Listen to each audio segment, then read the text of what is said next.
دوستو آج کی ویڈیو میں ہم آپ کو بتائیں گے کہ جب شہادت امام حسین علیہ السلام اور واقعہ کربلا کی خبر جب ام البنین سلام اللہ علیہ تک پہنچی تو آپ پر کیا گزری۔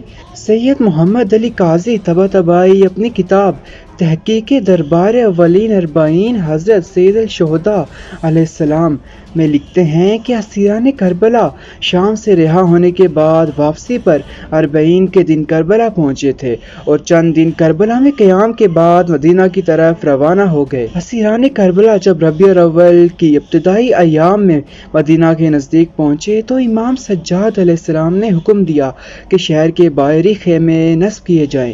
اس کے بعد آپ علیہ السلام نے بشیر بن حزلم سے فرمایا، شہر کے اندر جاؤ اور میرے والد گرامی کی شہادت کی خبر لوگوں تک پہنچاؤ۔ بشیر مسجد النبوی کے پاس جا کر روتے ہوئے اس شعر کو پڑھتے ہیں جس کے مفہوم یہ ہیں: اے مدینہ والو، اب مدینہ رہنے کے قابل نہیں ہے، حسین مارا گیا ہے اور میرے آنسو جاری ہیں۔ ان کی لاش کربلا میں خاک و خون میں گلتا ہے اور ان کا سر نیزوں پر پھرایا گیا۔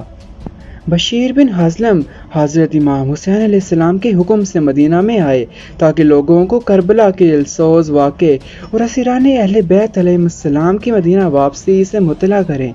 بشیر مدینے میں منادی سنا رہے تھے کہ اے اہل مدینہ، اہل بیت طاہرین کا لٹا ہوا قافلہ مدینہ پہنچ گیا ہے۔ مورخین نے لکھا ہے کہ واقعہ کربلا کے بعد بشیر بن حزلم نے مدینہ میں ام البنین سلام اللہ علیہ سے ملاقات کی تاکہ ان کے بیٹوں کی شہادت کی خبر انہیں سنائیں۔ وہ امام سجاد علیہ السلام کی طرف سے بھیجے گئے تھے۔ حضرت ام البنین سلام اللہ علیہ نے بشیر کو دیکھنے کے بعد فرمایا، اے بشیر بن حزلم، امام حسین علیہ السلام کے بارے میں کیا خبر لائے ہو؟ بشیر بن حزلم نے کہا، خدا آپ کو صبر دے، آپ کے بیٹے عباس علیہ السلام قتل کیے گئے۔ ام البنین سلام اللہ علیہ نے فرمایا، مجھے حسین علیہ السلام کی خبر دو۔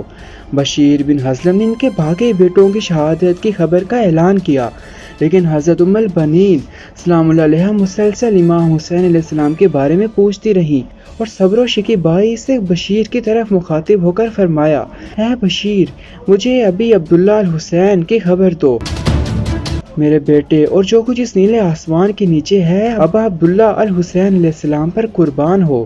جب بشیر بن حزلم نے امام حسین علیہ السلام کی شہادت کی خبر دی تو حضرت ام البنین سلام اللہ علیہ نے ایک بری آواز میں فرمایا، اے بشیر، تو نے میرے دل کی رگ کو پارا کیا۔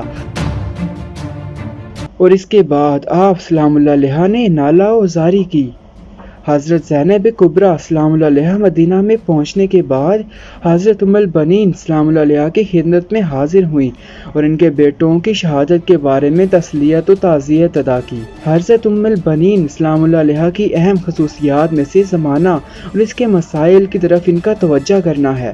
انہوں نے واقعہ کربلا کے بعد نواح خوانی اور مرثیہ افسرانی سے استفادہ کیا تاکہ کربلا والوں کی مظلومیت کی آواز کو آنے والی نسلوں تک پہنچائیں۔ وہ حضرت عباس علیہ السلام کے بیٹے عبید اللہ علیہ السلام جو اپنی ماں کے ساتھ کربلا میں تھے اور عاشورہ کے واقعات کو بیان کرنے کی ایک زندہ سند تھے کہ ہمراہ جنت البقیع جا کر نواح خوانی کرتی تھی اور شور و غل برپا کرتی تھی۔